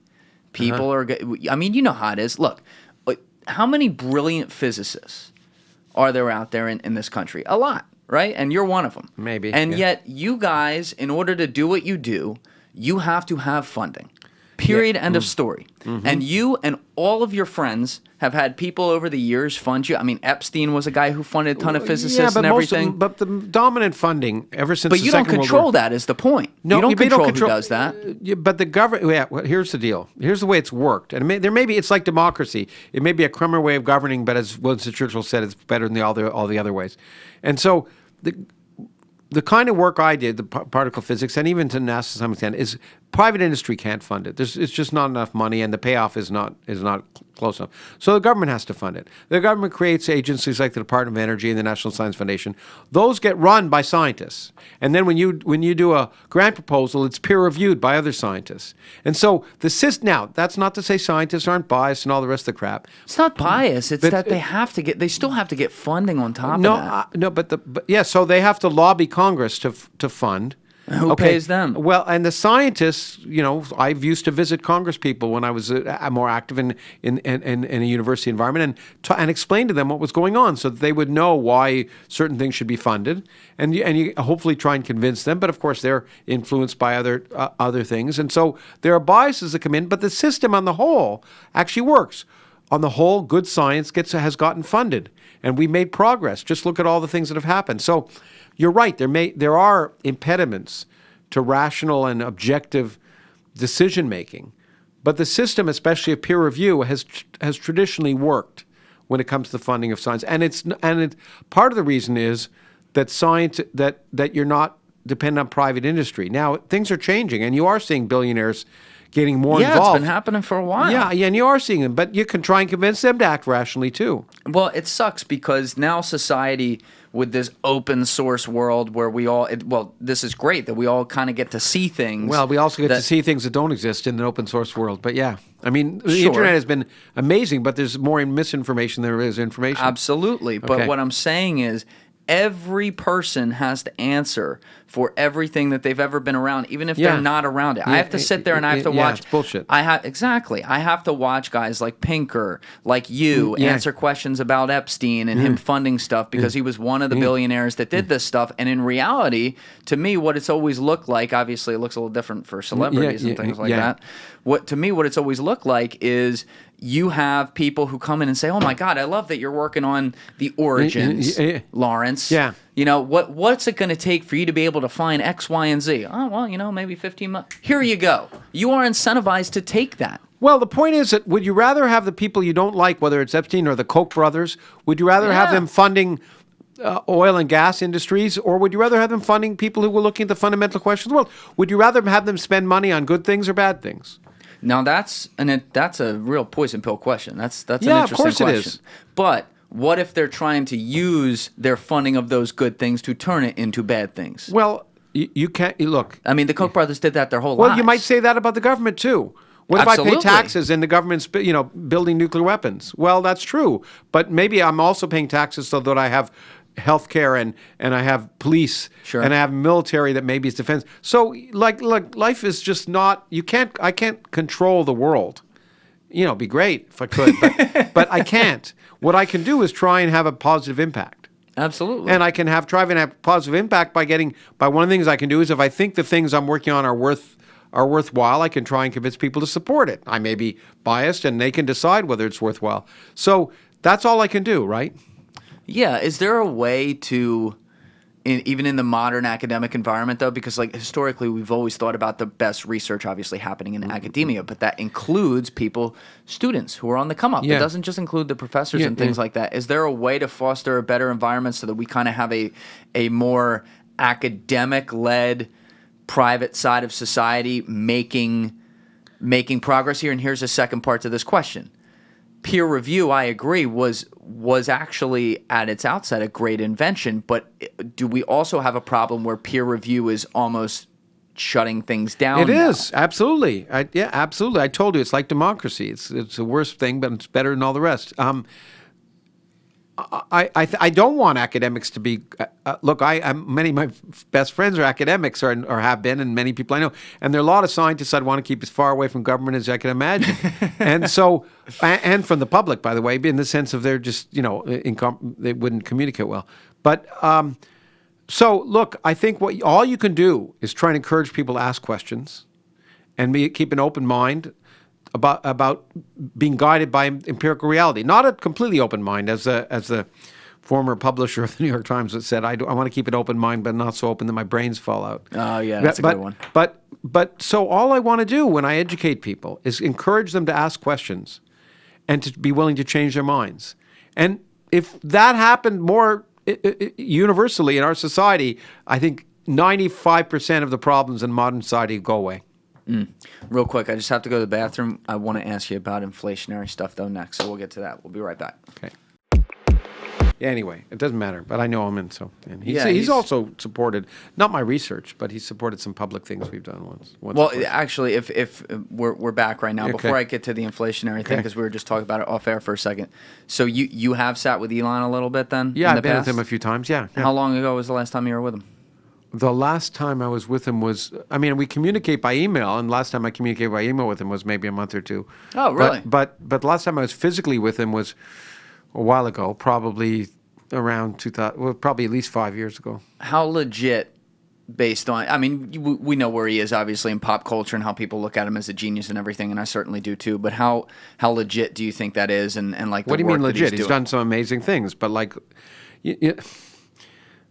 He's done some amazing. Tesla, SpaceX are just amazing. I agree. Okay,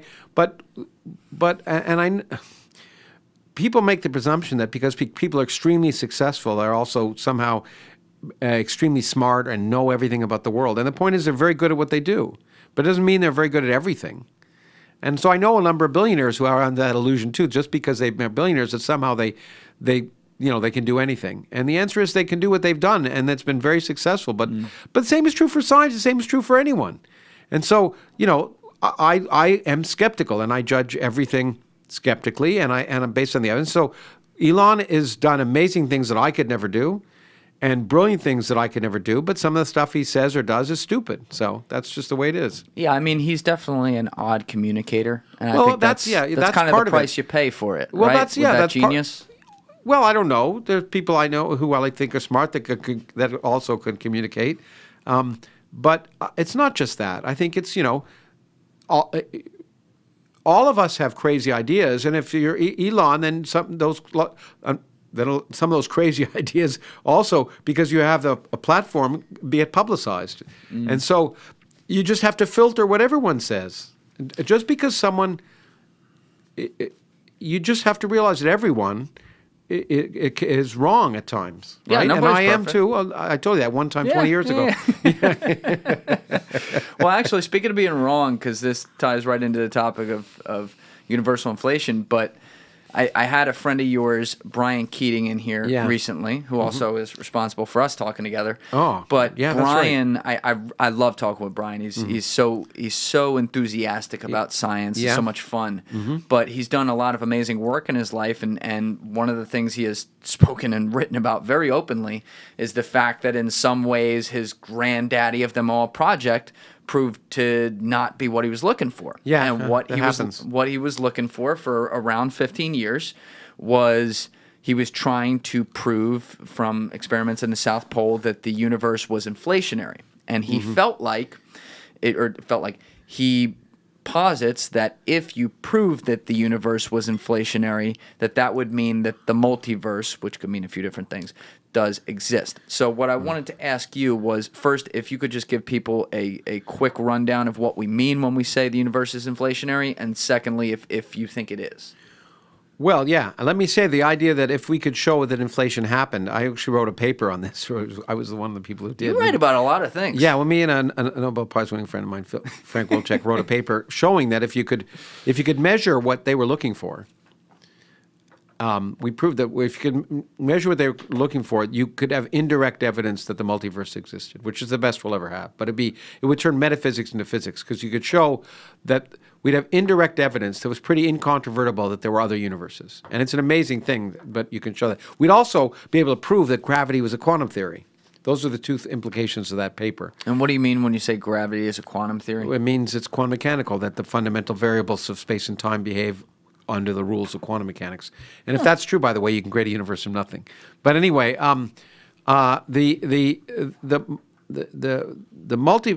inflation is the best fundamental theory it's the only, let me say not just the best, in my opinion, it's the only theory based on well-defined physics that's testable that can explain why the universe looks the way it does, or rather how the universe looks the way it does, okay?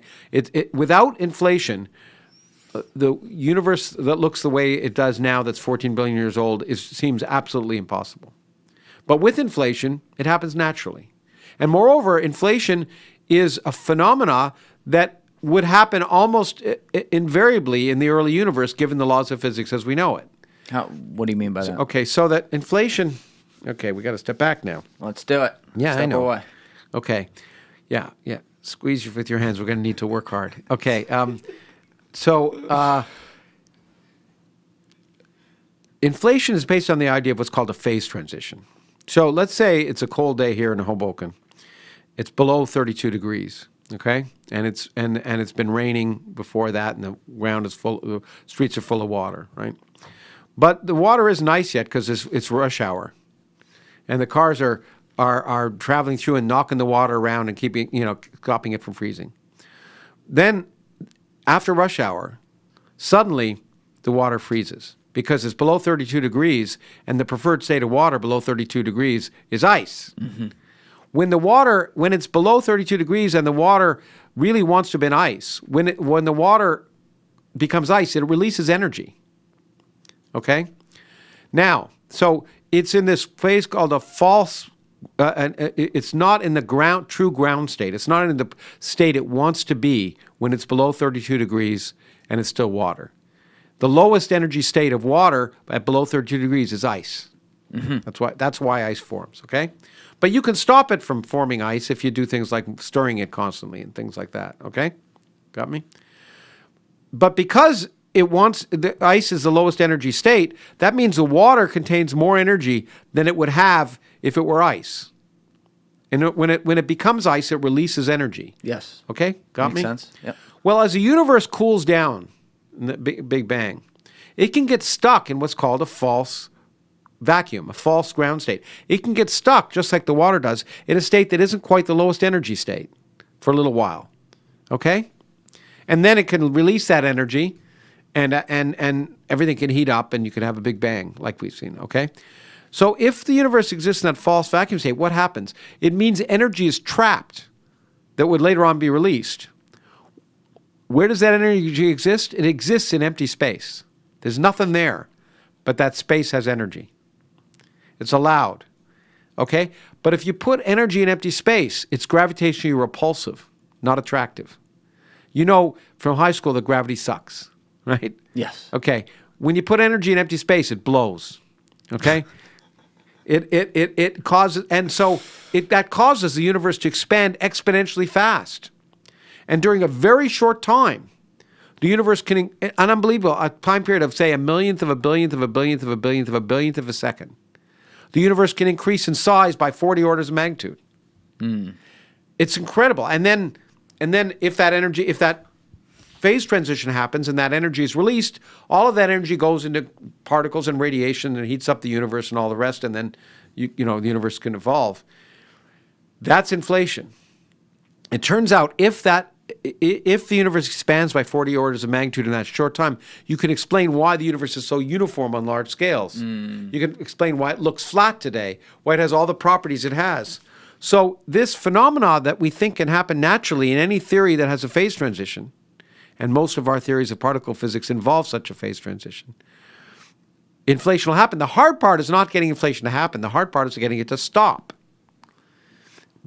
Because, and how would that happen? Well, it turns out if we're right, in most of space, it hasn't stopped. There are little pockets of space like snowflakes that fall or raindrops. You get a little pocket where the water condenses. in a little pocket, what's called a pocket universe in these theories, actually, the phase transition occurs locally. And when that little occurs locally in that region, you get a hot Big Bang. But most of space is still inflating. And that means other regions may not yet have had a hot Big Bang. And maybe at this instant, there's another universe that's leaving in the inflationary state and only beginning a whole separate universe. A whole separate in the sense that it's causally disconnected from us because the space between us is expanding faster than light. And on a different time pattern. Well, no, they're all in the same time. But it could be. But it might not happen now. It might happen a billion years from now. It might have happened a trillion years ago, and if inflation was happening on a large scale. And that means, and that's the origin of the multiverse. Okay, but real quick before you go on, are you saying then that universe exists on a parallel plane of a similar idea of what we're doing, but it has a different outcome because it's on a different schedule? Or did I totally miss sort of, but you're making it sound more metaphysical than it is. It's just a different region of a vast space, which we now call the multiverse, which had a Big Bang that happened earlier or later. And what you can also show in inflation is that when you leave this false vacuum state, the state you can go into can be different. It's like snowflakes. Every snowflake looks different, right? Mm-hmm. And so imagine the universe of being like all these multiverses, these different universes being like snowflakes that condense out of this background inflationary state, okay? That may go on for an infinitely long time, and that means an infinite number of snowflakes can form, okay, over time. But in each of them, the laws of physics can be slightly different. And if the laws of physics are slightly different in each universe, then you can say that some features of our universe that seem really strange, if the energy of empty space were any different than it is now by a significant amount, life wouldn't have evolved. Life wouldn't have formed. There would have been no life. So you might say, that's really weird. It looks like our universe was created so we could exist. But instead, you can think of it as a kind of cosmic natural selection. We exist in our universe because we can exist. It would be really amazing to find ourselves living in a universe in which we couldn't exist. That would be really amazing. And so it could be that life evolved to exist in a universe in which it can exist. There may be other universes that have separated out from that have condensed out of that background inflationary state, where the laws of physics are different, and no life can exist. There can be no galaxies and no stars. Or there may be universes with very different laws of physics where different things could exist and different kinds of life could exist. And so it's possible, but you get to the point where if there are, over an infinite amount of time, an infinite number of universes, then you have all this craziness that infinity allows. There could be a universe that exists where, everything is the same as our universe, and the Earth is here, but I'm interviewing you instead of you interviewing me. Yes. Okay? And when you allow for infinity, anything can happen, but that's kind of metaphysics, Okay, well, let's get into the deeply theoretical then, which is, obviously completely in any way not even proven fake or real or anything. But, I've heard you talk about the multiverse as two potential separate ideas. A multiverse, and I may mess up the language here, so just correct me afterwards, but a multiverse that unlocks all the way up to 11 dimensions or unknown dimensions, or a multiverse that exists into a fourth or fifth dimension that just has all kinds of, I guess, like onion-like layers to that dimension. That's a different multiverse. That? Yeah, okay? Exactly. Right. Can you unpack that? Yeah, well, the multiverse from inflation, I view as incredibly well motivated, because inflation is likely the explanation of how the universe came to look like it is here now. And if inflation happened, there's almost certainly a multiverse. Inflation produces. That's one kind of multiverse. That's different universes that are separated in space by an amount farther than we can ever see. Is it like the multiverse that, say, Philip K. Dick wrote about in The Man in the High Castle? That type of thing, where it's different realities of the same set of circumstances? No, not really. In the sense that these are just different universes in different space. You draw a big map of the multiverse. There's a universe here, there's a universe there, there's a universe here, the universe there. They might be different, they might be the same. If there are enough of them, there could be two of them that are almost identical. Okay, but they're separated by distances larger than light will ever be able to travel, and therefore they're never connected. They're never causally impacted by each other. But that's just different universes separated in three-dimensional, four-dimensional, but three-dimensional space. But the universe you're talking about, which is the multiverse you're talking about, arises in theories like string theory, where which assume there are extra dimensions, for which, by the way, we have no evidence whatsoever. Right. Okay, important to point that out. But if there are extra dimensions, then if there are 7 dimensions and we live in a 4-dimensional universe, then then in an infinitesimal distance in that extra dimension at the edge of our nose in another dimension, there could be a whole other universe that has, that may be 4-dimensional, maybe 7-dimensional. Is that where the idea of where it's like tuned just right that I was talking about a little bit ago? Well, the idea comes in both. If you have many universes and the laws of physics are different in those universes, then this idea of fine-tuning happens naturally. It's called the anthropic principle. The idea is if there are many different universes and the laws of physics are different in each, it's not surprising to find ourselves in a universe which looks like it's fine-tuned, not because the universe is fine-tuned for us, but life is fine-tuned for the universe in which it exists. Just like Darwin. Yeah. It looks like life is fine, that the Earth is fine-tuned so life can exist on it. Well, it's the other way around. The life evolved because it could, and the only life forms that don't go extinct are those that appear perfectly fine-tuned for their environment because they know how to get food and they know how to reproduce. It looks like there was divine creation, but instead it was the finches evolving to have the right beaks to be able to get the prey that they needed in the island and the Galapagos that they lived on. If that were proven to be true, would it be possible, in your estimation, I guess theoretically, completely, Yes, to you answered your own question. traverse across? No. No. In string theory and in the inflationary multiverse, those universes are separate and essentially forever will be. So there's you no would way. not There's have no. it would, like what Philip K. Dick wrote about, would not be possible. No.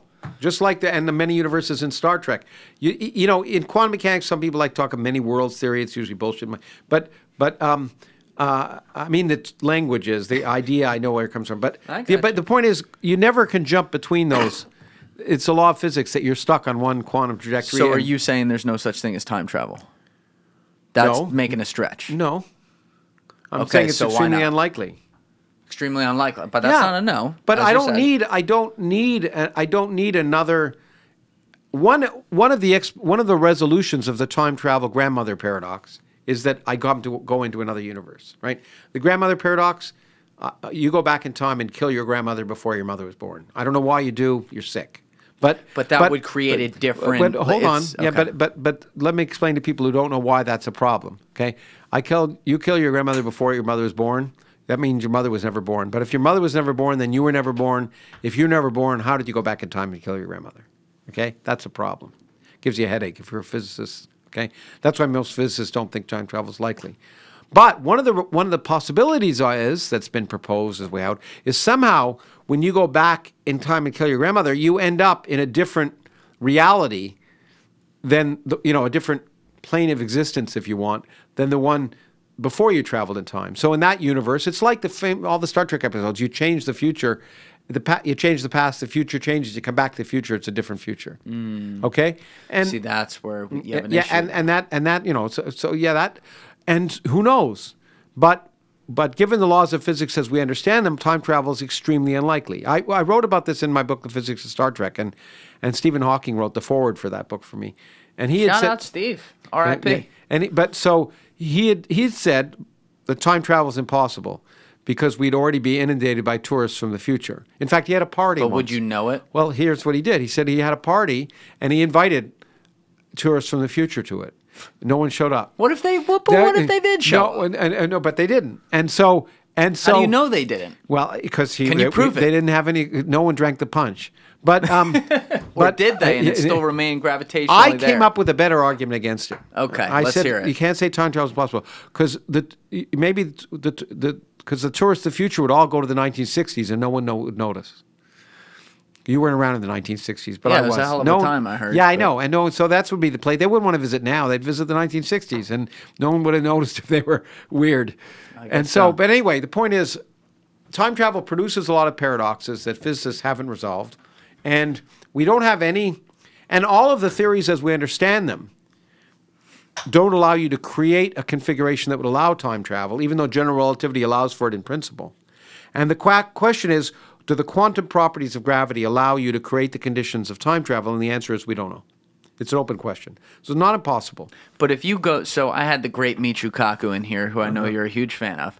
But if you look at the way he talks about like the Abraham Lincoln experiment, it's very similar to what you're talking about with your grandma thing. Yeah. But he's like, theoretically, it would have to be some sort of, or would most likely be, I should say, some sort of river of time, in the sense that if you could do it and you went back to Ford Theater in 1865 to stop Lincoln from being shot, you would not be changing the reality in the part of the multiverse that you come from. You'd be changing the reality of a different, now separated, It infinite sounds good, universe. doesn't it? Like a lot of things people say, but it doesn't make it right. In fact, there's no good argument that I know of that There's no good argument for No, that doesn't 'Cause mean it's all it- that- theoretical. Well, it involves physics that we don't understand, and it's totally unmotivated, in my opinion.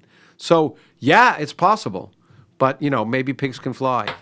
I need Lawrence and Jack Sarfati in a room before no, you I don't. die. No, you don't. I need it. I need it injected in my veins. The Yeah, two of well, you would be incredible. Have you done that with him before? No, I'm on a mailing list that he will not take me off of. He has the best Twitter. He'll take emails that like were big back and forths and copy and paste the entire thing and send it as a tweet. It's that's the why I greatest don't thing respond. ever. I did ask to be removed once, but I never did. My buddy Danny Jones went out to San Francisco with him a few months ago and did a 2-part podcast. It was one of the most incredible things I've ever seen in my life. But that guy, you don't remind me of him, like how Thank you you. guys communicate. I knew you'd say that.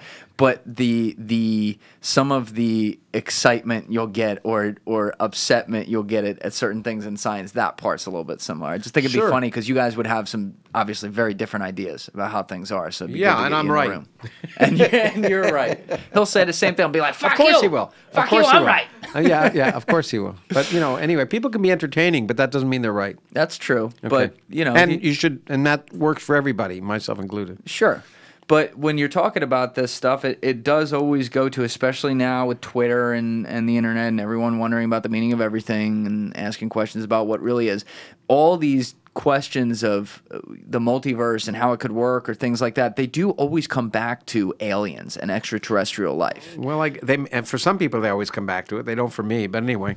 Well, they don't. But they don't for you. Well, no, they do in the sense that, we live in a big universe. Is there likely to be life elsewhere? Absolutely. Just not coming here.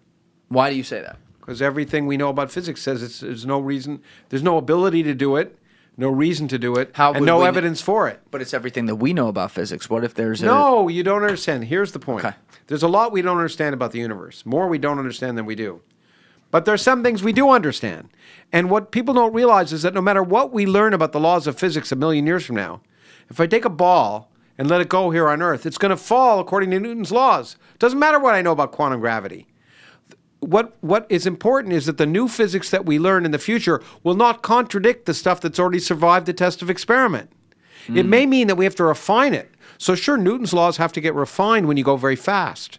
You need relativity. Or when you go to the very small, you need quantum mechanics. But on the scale of you and me and the Earth, cannonballs will always be described by Newton's laws, as will rocket ships. So nothing about quantum gravity that I learn will suddenly say, yes, I'll suddenly know that when I release this ball on the surface of the Earth, it's going to fall up. That ain't ever going to happen. Never. And so we never. couldn't change it in some Never, way. because because to do so would contradict the experiments that have already validated. So here's the idea. So when people say, well, physics that we don't understand could change everything, it isn't going to change the stuff that we know works, okay? And it isn't going to suddenly say I can travel faster than light, or better still, it isn't going to say that balls are suddenly going to fall up. It's not going to allow you to create configurations that violate the known laws of physics. They can violate the unknown laws of physics, but they can't violate the known laws. And that's why in the physics of Star Trek, and a book I wrote afterwards, The Beyond Star Trek, I talk about, for example, one of the ways people think they see an alien spacecraft is they don't behave like aircraft, like conventional aircraft. They suddenly make right-angle turns and are going really fast. One of the ways you might know that you saw an alien spacecraft is it behaved exactly like normal aircraft, because those obey the laws of physics. If I were traveling twice the speed of sound and I made a right-angle turn, The G-forces you'd experience would be the same as about what you'd experience if a plane a few thousand feet above the Earth's surface suddenly lost power and crashed into the Earth. The moment it crashed, the G-forces would be the same as you'd experience in that.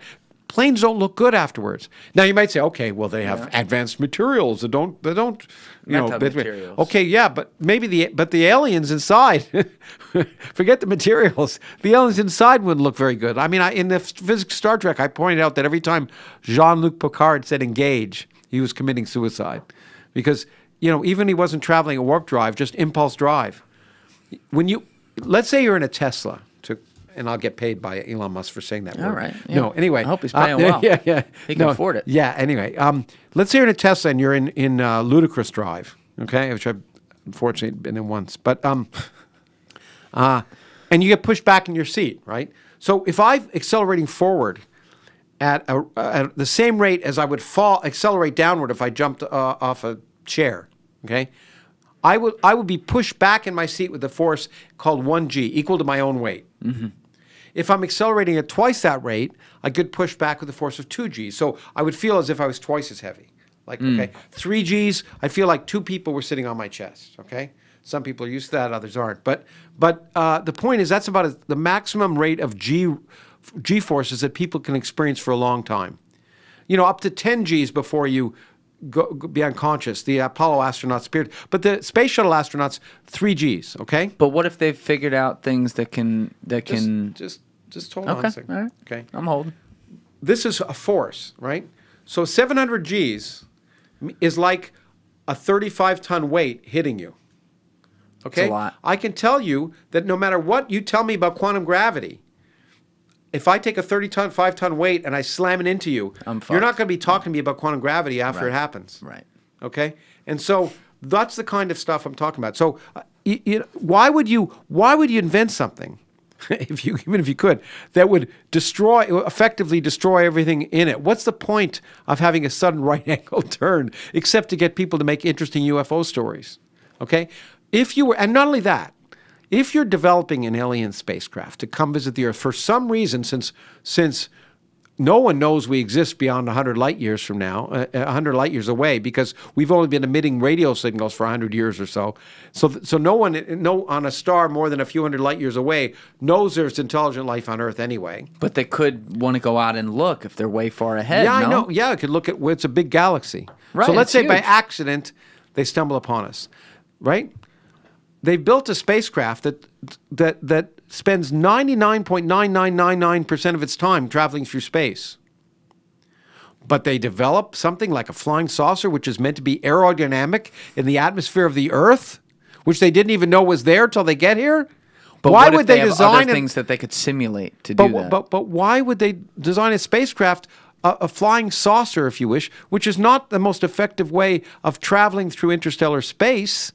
Why would you develop an object that's perfectly designed for our atmosphere if you're just randomly building? Look, the NASA at the time, or the Elon Musks of the time, are not going to spend their money fine-tuned to develop something for a specific system that they don't even know exists. They're going to develop a rocket that is best designed to travel through space. Unless they do know it exists because they have access to it and we don't. How do they have access to what? I mean, Elon's funded by the government. No.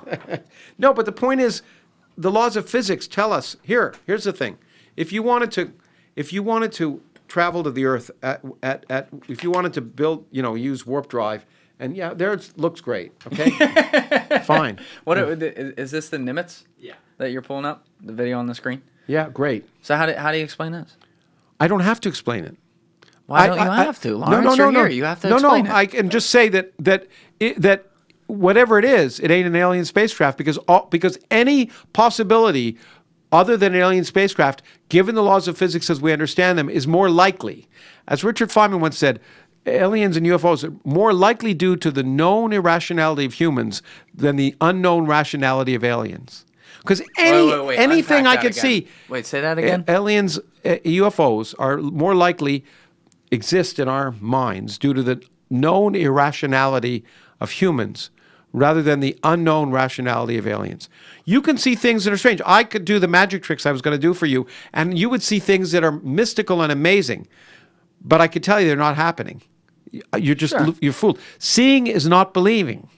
Seeing is not the best evidence that something really happened. Okay? You have to do other tests, and there's no empirical evidence whatsoever that aliens have visited.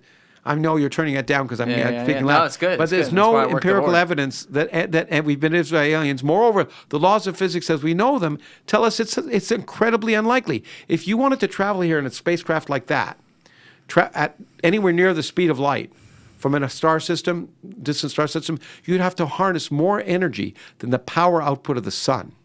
Okay. Now, let's say you could do that. Would you come here all this way, harvest the power of the entire sun, to come all the way here just to abduct psychiatric patients of a Harvard psychiatrist and do weird, kinky experiments on them? I have very, very, very strong feelings about a lot of the experiencer stuff. Yeah, and okay. I think even if you look at some of like Dr. Gary Nolan's work and stuff like that, there's some explanations there and everything that don't have to be aliens for sure. Not only just anything, swamp gas. Give it any explanation you get, a weird reflection from the sun or a balloon or something that looks like it's a weird angle and you capture it and appears to be going faster than it is. No matter how ridiculous the explanation, it's like the magic bullet and it killed. Yeah, ridiculous. But almost anything else is more ridiculous. And so let me say, anything else is less ridiculous than assuming it's aliens. Yeah, I know what you're saying. So it's just things are likely or unlikely. And I'm a scientist and I say, almost any explanation I can come up with is less ridiculous, given the laws of physics that I understand. Right, than saying the laws of physics that you understand. The laws of physics that have been tested, that we know, given the known laws of physics. But I repeat to you, your mistake is to assume that the unknown laws of physics violate the known laws of physics. That doesn't happen. But how do you know that doesn't happen? Because they would be violated now. If the unknown laws of physics told me a ball fell up, every now and then I'd let the ball go, it would fall up. Okay? It's not what I learn about is not going to change what has survived the test of experiment. But what if it is falling up and we just don't know it yet? You know, there's a bridge I could sell you going to New York, and I can sell you for $1 million this bridge if you want to buy it. Okay. You can have it. You can put a toll booth on it. You can make tons of money. Just give me $1 million now, and it's yours. Okay. So what do you think then of all this? Because by the way, I'll show my hand here. I do have some. You know, my tingly senses are going off with some of the disclosure stuff we see. Disclose. Yeah, you should. That's the other thing that makes it implausible. More implausible than laws of physics. That our government could hide a secret like this for 50 years when any one individual could make $1 gazillion by throwing a piece of evidence. Yeah. Not talking about it to Congress or saying that you heard about it from someone else. But if if you think our government could keep a secret like that, I know how the government works. I know a scientist. That's more implausible to me than the alien spacecraft thing. Listen, I think you have an argument there. I do. I think about that a lot. Like how many people, when you think about like the conspiracies and stuff, how many people would have to be in on it with not one fuck up, not one person you forgot to kill because they weren't going to listen to your blackmail, right? It gets tough. Too much money to be made for it to not, to be kept secret. It gets Government tough. Can't keep stuff secret. It's just ludicrous. And you got to ask yourself when you hear someone say these things, what's in it for them? No, what's in it for someone who can testify before Congress that someone told him he's seen their cousin had a friend who was in the room during an alien autopsy? Okay, I mean, come on. Did you see our recent podcast? I feel like you watched it. I don't watch it. We were dealing with it. Can I borrow you for an extra 15 minutes? We're having such a great convo, Lawrence. I'll give you 10. 250. All right, 217. 5. 218. No. All right. Well, we're definitely gonna have to bring you back and everything. Okay. Yeah. But I'm sorry. I do have an event, and I have to be. I have to do something before that. It's just essential. I feel you 100%. I mean, I would love to spend another hour here, and I'll come back. I know. You'll fly we're me gonna back have to. first class, and I'll be back. Yeah, we'll do it. Yeah, well, you'll pay for it. Yeah. Anyway. Okay. Yeah. But what's when you go to write a book, because you've written a lot throughout your life, and you've done it, like we've focused a lot on your whole focus on something coming from nothing. But when you've done it across the board, like you've done a lot of different types of topics, and you've written I'd like to think a so. ton of papers. How do you decide to sink your teeth into things? Because it seems like your interests scientifically span almost the entire span of it in a way. Well, they do. Everything interests me. And so I do stuff because it interests me. That's the final answer. I mean, I don't do, and all scientists are that way to the first part. I'm not trying to save the world in my science. I do stuff that I like. And the world, how could you not be interested in everything that's going on in the I world? wonder that too. And but when so I was a kid, I wasn't. people ask me, how can you? And the answer is, how can't you be? And so I like to think I'm motivated I'm motivated in my science, and what do I think will address the most fundamental unknowns in the universe? That motivates me there. In my writing, I try and think about what might interest the public in thinking about the amazing features of our world. And so that leads me in a lot of different directions, and that's why I've written a lot of different books. So it's easy to write the same book over and over again. I know people who've done it, and I know you mentioned one or two people here who've done it. And I think I'll go back against that. I think Michio's written about a lot of different things. It's personally. anyway. Let's not go in there. Let's go. He has equally authoritatively. Anyway, but It's not like that. Come on. Anyway, He's a good guy. Anyway, he's a nice guy, and let me say that. But what I try and do is pick a topic that I know something about, but that I may not know a lot about. So for me, it's a learning experience often, as well as, and so that's one way I can ensure that the subjects are different. If I reach beyond my comfort zone. I mean, the climate change book, I'm not a climate scientist. Right. But my thought was, if I, as a trained physicist, cannot explain climate science in a way that people can understand it, how can I expect anyone to? And so that was, and it was a great, the pandemic was on, I had nothing else to do. I wrote that book in 10 times more quickly than any other book I've ever written, because I had nothing, 18 hours a day, I had nothing to do but that. I had no interruptions, no travel, no nothing. But and the Star Trek book came out by accident. I was when I taught at Yale, and I went in New York often. I was talking to my editor from my previous book, and her daughter was a Trekker. And she said, "What about is that what they call that? them? They used to call them Trekkers. I don't know what they call them anymore. Were you a Trekker? You first be Trekkie. Trekkie? No, I wasn't anything. I watched every episode of Star Trek when I was younger, but I also watched Bonanza and everything else. I just William watched a lot Shatner believes in aliens, by the way. William Shatner and I have talked many times. You can watch our podcast together. Oh my God, I got to see that. Yeah, it's a great. I didn't know you had that. Oh yeah, Bill's come on a podcast. We've been together. That's awesome. He's my pal. And so you're still friends. You disagree and you're friends. Look at well, that. you can disagree with Love people, that. and of course you can disagree with friends. My friend Christopher Hitchens taught me that a lot. But Bill is amazing. So he's a hoot. There's no doubt about it. Yeah. We did it. It doesn't matter. I won't tell you the story. Next podcast, I'll tell you the story. Okay. But what were we talking about before you so rudely interrupted me? Yeah, I know. I'm sorry, I got you off that. You were talking about the Trekkie versus. Oh, Trekker, yeah. It used to be called Trekkers, Trekkers. But she said, what about the physics Star Trek? And I laughed, and I took the train back to New Haven, and I started thinking, well, how would I make a transporter? And then I started to think of all the fascinating science you could, and then I thought, I don't want to write this book because I don't want to alienate like 100 million Star Trek fans. I don't want to write a book that says this is wrong, this is wrong. I did agree to write that book, and then I thought, how can I do that? It took me a long time when I realized, well, what I can do is I can take something on Star Trek that resembles something in the real world and talk about the real world. So I can use Star Trek as a hook to talk about the physics of the real world, which is far more fascinating than the physics of Star Trek.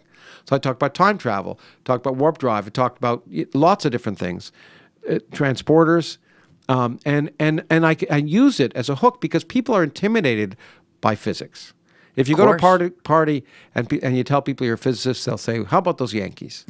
Okay, and whereas if you say, "But what about time travel?" or warp drive, and then people, they don't realize they're interested in science. They perk up. Yeah, then they perk up. right. So use those as hooks as a way to talk about the sciences. And so I try and think of ways that I might reach the public in ways that they're interested in that allow me to talk about fundamental science or science of interest. So lots of different ways, and that's really the origin behind the 12 books I've written. See, that's huge, though, because what you're talking about is the difference between simplicity and complexity in a complex world. Because you have to be able to explain it to the fifth grader in a basic term to get them to want to go deeper. And I think that's the biggest problem a lot of us had when we were teenagers in high school. They didn't really do that, you know? Well, it's also a challenge. Einstein said you don't understand it if you can't explain it to a fifth grader. And I found many times in writing books that I thought I understood something till I tried to explain it in a book, and then I realized I never really understood it. Wow. And so that's fun for me. That's profound. Yeah, it's so profound that I think it's a good way to end this episode. Yeah.